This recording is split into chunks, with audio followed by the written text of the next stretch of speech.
अस्सलाम वालेकुम स्टूडेंट, कैसे हो? उम्मीद है कि आप लोग सब खैरियत से होंगे। स्टूडेंट, अगेन हम एक नई एनर्जी के साथ एक नया डिटेल टॉपिक आप लोगों के लिए लेके आए हैं। टॉपिक थोड़ा सा शॉर्ट है लेकिन फिर भी एमसीक्यूज के पॉइंट ऑफ व्यू से बहुत ज़्यादा इंपॉर्टेंट है। इसमें यहाँ पर एक डायग्राम मेंशन किया है मैंने। हर दफ़ा हर एक बार एमडीकेट में या ईटे में इससे एमसीक्यूज आते हैं। तो क्लास को स्टार्ट करते हैं। Haploid and diploid number of chromosome. Haploid and diploid number of chromosome, ये हमारे पास टॉपिक का नाम है। हम पढ़ेंगे कि हेप्लॉइड नंबर ऑफ क्रोमोसोम क्या चीज़ है, डिप्लॉइड नंबर ऑफ क्रोमोसोम क्या चीज़ है। तो इसके बारे में इंशाल्लाह हम डिटेल के साथ पढ़ेंगे। तो स्टार्ट करते हैं। First of all, haploid number of chromosome कि हेप्लॉइड नंबर ऑफ क्रोमोसोम क्या चीज़ है। तो देखिए, फर्स्ट ऑफ ऑल क्रोमोसोम क्या है। क्रोमोसोम हमारे पास एक 3D लाइक स्ट्रक्चर है। न्यूक्लियस में हमने बताया था जो अपीयर होते हैं ड्यूरिंग सेल डिवीजन। तो for the first time chromosome जो है ना, ये ऑब्जर्व किए थे एक जर्मन का एम्ब्रियोलॉजिस्ट था, इसका नाम था वाल्टर फ्लेमिंगर इन 1882। इसने फॉर द फर्स्ट टाइम ये डिस्कवर किए थे। तो इसको हम क्रोमोसोम कहते हैं। अभी हेप्लॉइड नंबर ऑफ क्रोमोसोम किस चीज को कहते हैं, ये याद रखें। The half number of chromosome in the normal body. एक नॉर्मल बॉडी में क्रोमोसोम के आधे तादाद को, क्रोमोसोम के निस्फ तादाद को इसका हेप्लॉइड नंबर ऑफ क्रोमोसोम। एक नॉर्मल बॉडी में, एक जेनेटिक डिसऑर्डर की बॉडी में नहीं, एक नॉर्मल बॉडी में क्रोमोसोम के निस्फ तादाद को हम हेप्लॉइड नंबर ऑफ क्रोमोसोम कहते हैं। ये बात याद रखिए। यहां पर देखिए, इसको हम हेप्लॉइड नंबर ऑफ क्रोमोसोम कहते हैं। हेप्लॉइड नंबर ऑफ क्रोमोसोम के बारे में आप कुछ पॉइंट्स याद रखें। देखिए, note, it is represented by n. ये सिर्फ एन से रिप्रेजेंट होता है। अभी मैं आप लोगों को पढ़ाऊंगा कि एन से ये क्यों रिप्रेजेंट होता है। तो it is present in the germ cell. ये कहां पर मौजूद होता है? जर्म सेल में। जर्म सेल का मतलब ये है, जर्म सेल का एक दूसरा नाम भी है। आप लोगों ने ये पढ़ा होगा कि जर्म सेल का दूसरा नाम क्या है। इसका दूसरा नाम हमारे पास सिक सेल है। सिक सेल, फॉर एग्जांपल स्पर्म है हमारे पास, स्पर्म है या और एग्स है। इसमें हमारे पास हेप्लॉइड नंबर ऑफ क्रोमोसोम होते हैं। इसमें मतलब स्पर्म में या एग्स में अगर आप क्रोमोसोमों की तादाद देखें तो नॉर्मल बॉडी के बिल्कुल निस्फ होगी। फॉर एग्जांपल हमारे पास ह्यूमन में 46 नंबर ऑफ क्रोमोसोम है। अगर इसी ही ह्यूमन में अगर आप स्पर्म उठा दें तो स्पर्म में हमारे पास 23 नंबर ऑफ क्रोमोसोम है। समझते हो ना? या इसी ही ह्यूमन से आप एग निकाले, फीमेल से आप एग निकाले तो इसमें भी 23 नंबर ऑफ क्रोमोसोम होगा। तो इस बॉडी के एग्जैक्टली हाफ है। तो इसलिए हम कहते हैं कि the half number of chromosome in the normal body. एक नॉर्मल बॉडी में जो निस्फ तादाद होते हैं क्रोमोसोमों का, इसको हम हेप्लॉइड नंबर ऑफ क्रोमोसोम, ये एन से रिप्रेजेंट होते हैं। और ये कहां पर मौजूद होते हैं? जर्म सेल में। जर्म सेल मतलब सेक्स सेल। सेक्स सेल कौन कौन सी सेल है हमारी बॉडी में? स्पर्म जो सेल है ये हेप्लॉइड सेल है, या फीमेल में जो एग्स है ये भी हेप्लॉइड सेल है। अच्छा, बॉडी में इसी ही 6 ऑर्गन में हेप्लॉइड नंबर का क्रोमोसोम का होना क्यों जरूरी है? समझ में ये बात आपको आना चाहिए। यहां पर क्यों जरूरी है? इसलिए जरूरी है। फॉर एग्जांपल, इस स्पर्म में या एग्स में हमारे पास फुल नंबर ऑफ क्रोमोसोम होते, मतलब 46 क्रोमोसोम होते। तो आपको पता है कि जब मेल रिप्रोडक्शन करते हैं तो ये सेक्सुअल रिप्रोडक्शन करते हैं। मेल और फीमेल आपस में मिलकर जाइगोट बना देते हैं और इसी जाइगोट से फिर एम्ब्रियो एक नया इंसान बन जाता है, या मेल या फीमेल बन जाते हैं।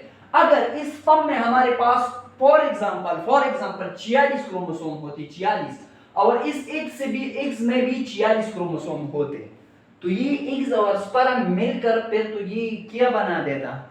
समझते हो ना? तो ये फिर क्या बन जाता? मेरे ख्याल में ये 92 बन जाता। 92। तो ये तो अच्छा नहीं है ना। फिर इस इंसान के स्पर्म में एग्स में 92 क्रोमोसोम होते हैं। अगर इससे कोई दूसरा बच्चा बन जाता था तो इसमें क्रोमोसोम कोई अलग थे, वेरिएंट पैदा होता था, तो ये पॉसिबल नहीं था। तो याद रखिए, स्पर्म और एग्स में हमारे पास हाफ क्रोमोसोम होते हैं।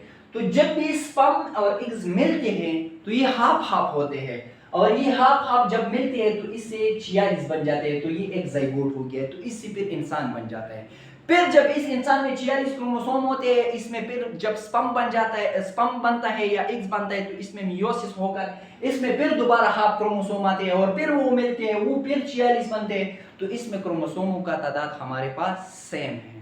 तो इसलिए इस ऑर्गन में हमारे पास इस सेल्स में, हैप्लॉइड सेल में हाफ नंबर ऑफ क्रोमोसोम का होना बहुत ज्यादा जरूरी है। इसके बरअक्स अगर डाइप्लॉइड नंबर ऑफ क्रोमोसोम के बारे में हम स्टडी करें तो क्या कहेंगे हम, the full number of chromosome in the normal body. एक नॉर्मल बॉडी में जो फुल नंबर ऑफ क्रोमोसोम है, हाफ नहीं, हाफ को हम हैप्लॉइड कहते हैं, फुल नंबर ऑफ क्रोमोसोम को हम क्या कहते हैं, डाइप्लॉइड नंबर ऑफ क्रोमोसोम कहते हैं। तो ये बात याद रखें, इसको हम क्या कहते हैं, diploid number of chromosome. Note, diploid number of chromosome is represented bye 2n। यहां पर एक n से रिप्रेजेंट होता था, ये 2n से रिप्रेजेंट होता है। क्यों? इसको मैं आप लोगों को यहां पर मैथमेटिकली तरीके से समझाऊंगा कि ये n से रिप्रेजेंट होता है और ये 2n से रिप्रेजेंट होता है।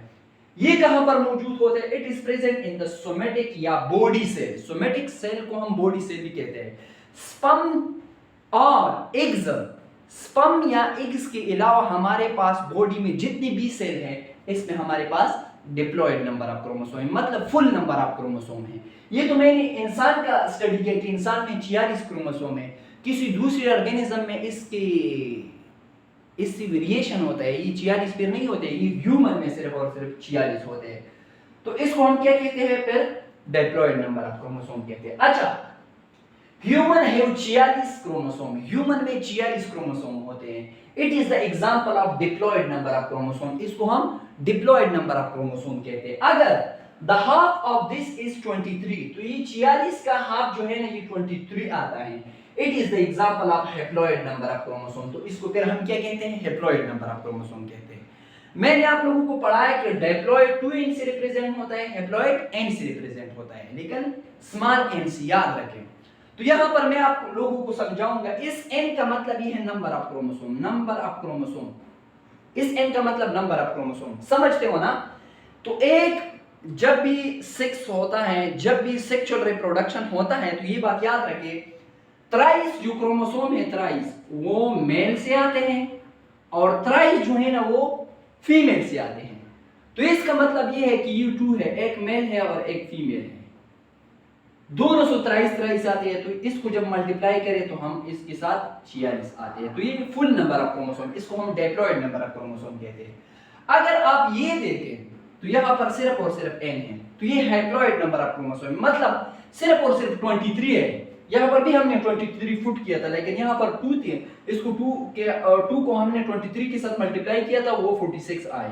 तो यहाँ पर 2 तो है नहीं है, तो ये हमारे पास हैप्लॉइड नंबर ऑफ क्रोमोसोम बन गया। इसके अलावा एक और तरीका भी है, अगर आप इसको करना चाहते हो। फॉर एग्जांपल, हमारे पास diploid number of chromosome 2n से रिप्रेजेंट होता है और हैप्लॉइड नंबर ऑफ क्रोमोसोम हमारे पास n से रिप्रेजेंट होता है।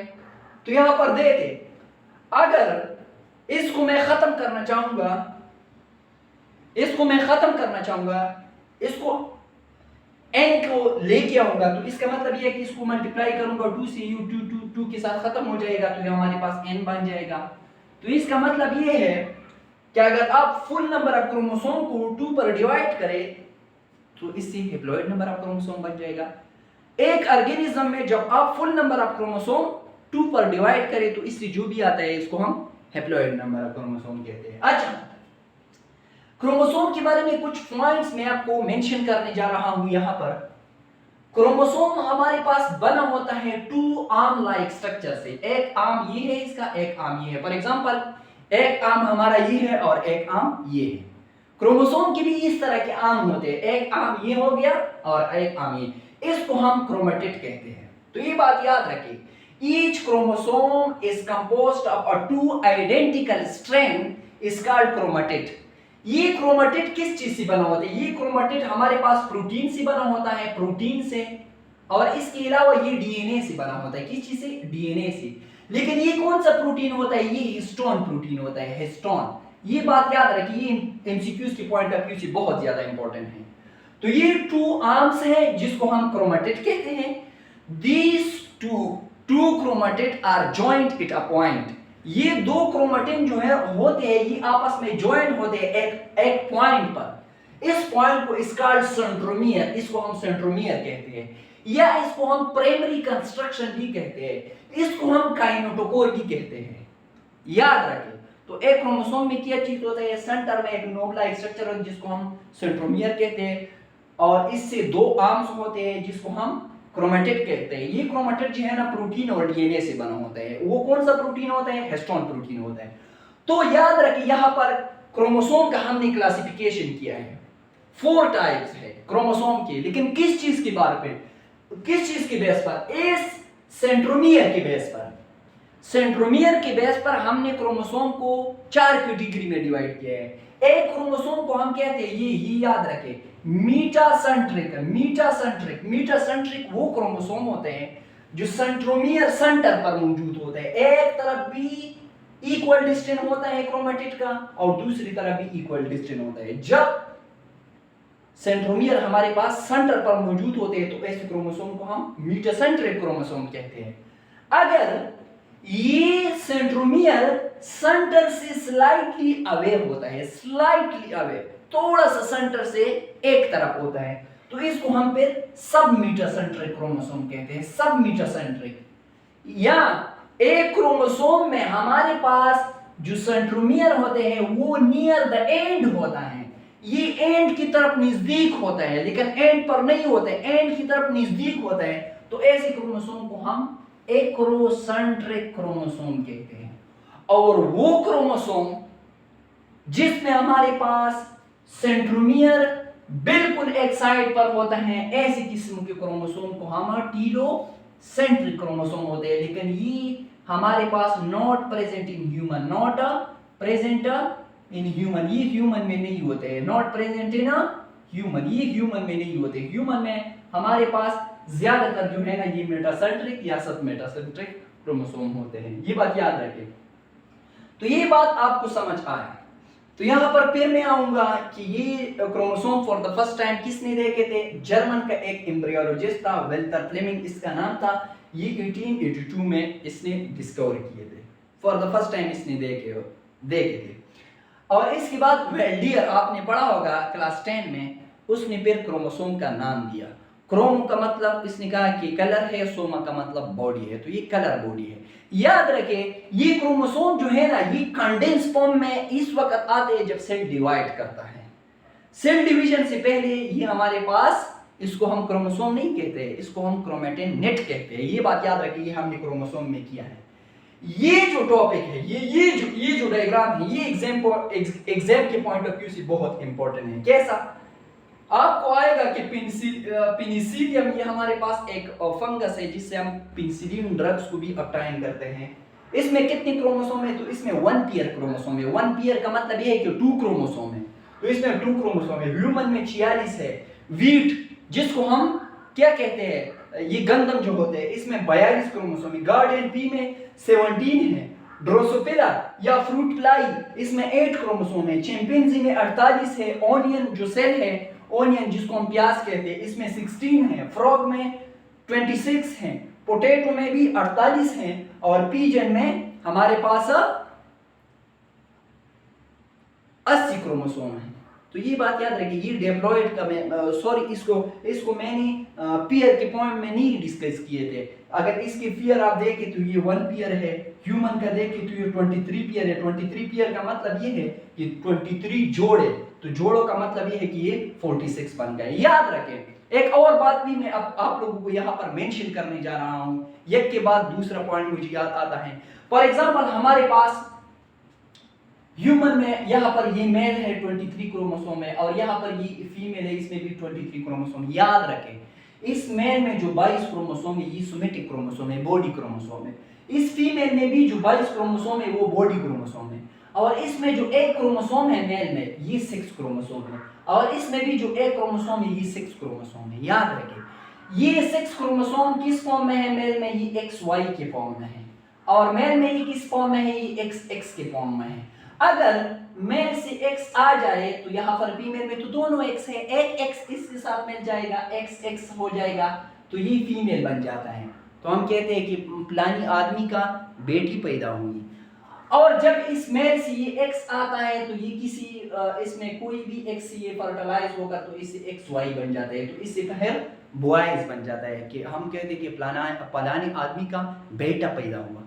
तो ज्यादातर लोग हमारे पठानों में ये बात बहुत ज्यादा कॉमन है कि जब भी किसी औरत का बेटी पैदा हो जाए तो इसको लोग गुस्से से पेश आते हैं कि यार आपकी बेटी पैदा हुए। ये बेटी या बेटा ये कौन सेलेक्ट करता है? ये फादर सेलेक्ट करता है, इसका सेलेक्टर फादर है। फादर पर गुस्सा करना चाहिए।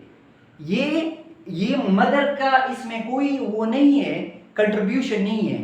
तो उम्मीद है कि आप लोगों को ये वीडियो बहुत ज़्यादा अच्छा लगा होगा। अगर आपको ये वीडियो पसंद आए तो बराए मेहरबानी करके हमारे चैनल को सब्सक्राइब करें और बेल आइकन को ज़रूर दबाएं ताकि हमारे नई इंफॉर्मेशन आप लोगों तक मिल जाए। और अगर आपको फिर भी कोई पॉइंट समझ नहीं आता तो कमेंट सेक्शन में ज़रूर बताएं। थैंक यू, शुक्रिया।